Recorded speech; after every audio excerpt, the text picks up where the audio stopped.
Olá, meu nome é Sheila Marques, eu sou membro do Clube de Leitura Távola Redonda. Ele começou em 2019. A proposta que na época eu tive para oferecer foi realmente despertar o gosto pela leitura. Trabalho na escola e é desafiador isso, porque é muita competição entre os recursos, as mídias sociais e a leitura. Semanalmente a gente se encontrar naquela biblioteca, eu sempre chamei de plataforma 9/3/4, porque uma vez que a gente passasse por ali, a gente esqueceria o mundo lá fora e entraria no mundo mágico da leitura. A plataforma 9/3/4 é muito valiosa para mim. E naquela época, o nosso primeiro livro foi O Conto de Natal, de Charles Dickens. Os meninos, os alunos, eles não conheciam esse livro, nunca foi solicitada a leitura para eles. E eu lembro perfeitamente que eu entreguei na mão deles. E começamos, uma vez por semana, a gente fazia o nosso encontro. A gente lia um trecho, fechava o livro era fechado, novamente só seria aberto na próxima leitura, na semana seguinte. Houve um caso peculiar de uma aluna, na verdade, que ela disse: eu não vou conseguir. Por quê? Porque eu não vou resistir, eu tenho que abrir, eu tenho que ler. Também tem a parte 2 dessa história toda, que é o controle dessa ansiedade. Esperar para ler, sem essa pressa do contemporâneo que o tempo todo lê uma enxurrada de informações. A proposta do clube também é ler pausadamente e analisando. Eu chamo de leitura transformadora, é uma leitura interativa, interpretativa, porque a gente lê, a gente faz os personagens.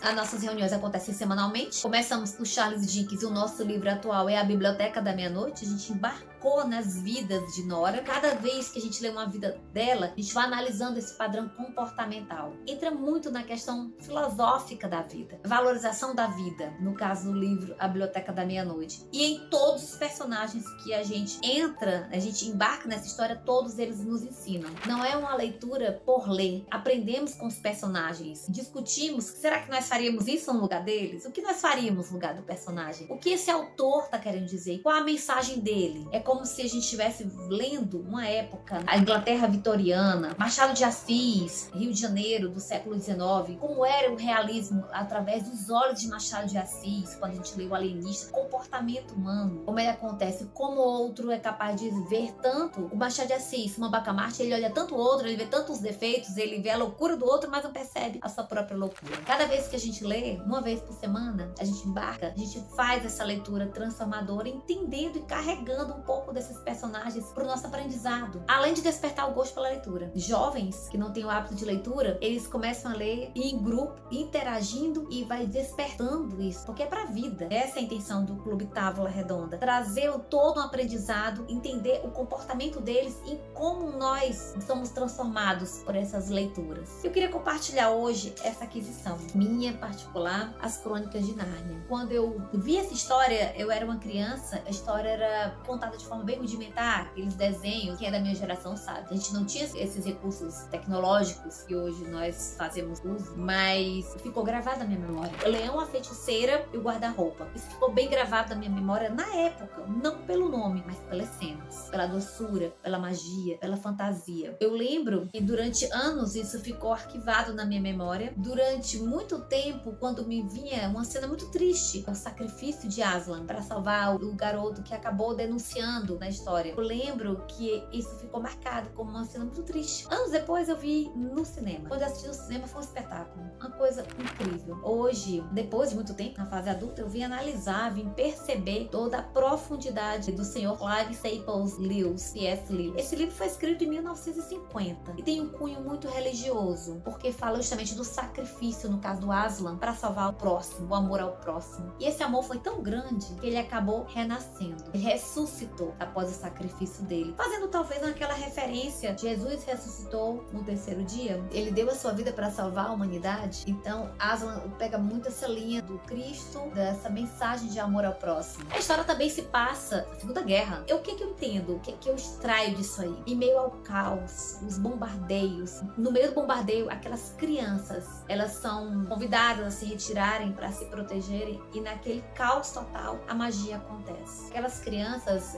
em meio ao caos, elas encontram a magia. Se a gente for trazer isso para nossa vida contemporânea, muitos caos que são vividos, emocionais, a gente também pode encontrar. Você for fazer um paralelo à questão da Segunda Guerra, mas a nossa vida, né? O caos que muitas pessoas vivem, o caos diário, as lutas diárias. Mas será realmente que se a gente olhar direitinho, não tem um guarda-roupa ali esperando para que coisas boas aconteçam? Só basta a gente mudar a perspectiva. O livro, em todos os aspectos, ele é fascinante. De lealdade, de arrependimento, de união, de propósito. No meio do caos, você conseguir ver coisas boas acontecendo, mesmo que no mundo de Nárnia também houvesse a luta do bem e do mal, a dualidade que existe no comportamento humano, mas que o bem vence o mal. É essa a lição que eu tiro de Crônica de Nárnia. Além de um homem ser capaz de tirar da mente histórias fascinantes, histórias incríveis e nos fazer tirar os pés da realidade, mas sem partir para uma alienação. Eu, particularmente, sou inserida na realidade, mas não me impede em nenhum momento de viajar com a minha imaginação para lugares muito distantes. Sempre foi assim, desde menina, e sou assim depois de adulta. Eu quero compartilhar isso como adulta, como leitora, como membro do Clube Távola Redonda. Realmente tem o objetivo de levar a leitura, de trazer cada vez mais membros participando, de interagir, despertar o gosto pela leitura, a leitura dos livros que leva para a leitura de mundo. Os personagens, eles nos ensinam. Os autores, com a sua perspectiva de época, eles nos ensinam também. Então, gente, fica a dica. Eu fiquei absolutamente encantada quando eu vi esse livro. Acho que o livro olhou para mim.